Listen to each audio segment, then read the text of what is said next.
It was 3:47 a.m. in the heart of New York City when a man stepped onto the edge of a quiet subway platform. The station was nearly empty, except for a flickering light above and the distant sound of an approaching train.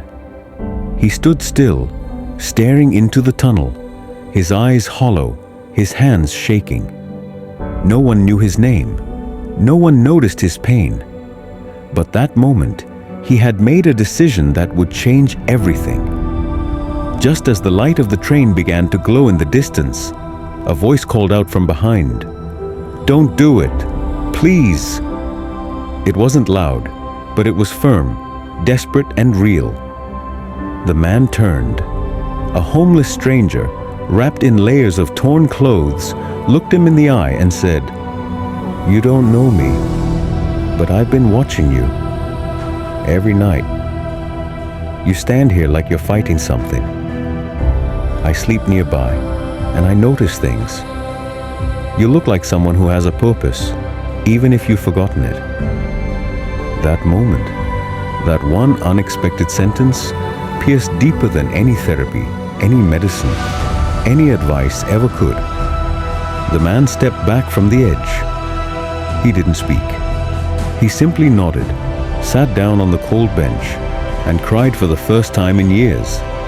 His name was James Carter.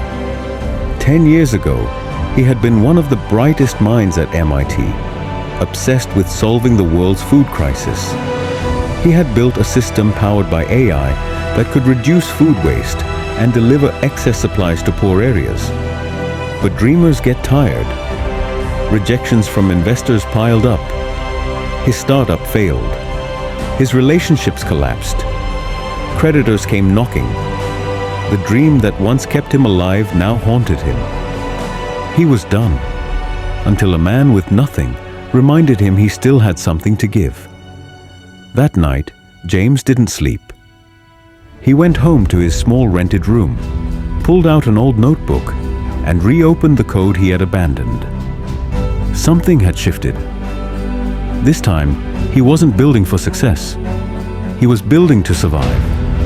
And maybe, just maybe, to give others a chance at survival too. He worked quietly for months, barely eating, living on borrowed time. But slowly, the pieces came together. 5 years later, James runs one of the most impactful non-profit tech companies in the United States. His AI platform now helps feed over 2 million underprivileged children each year by redirecting surplus food from restaurants, stores, and events. He never forgot the man who pulled him back. Though he never saw him again, James keeps a photo of a subway platform above his desk. Not to remember the darkness, but to honor the spark that lit the way out.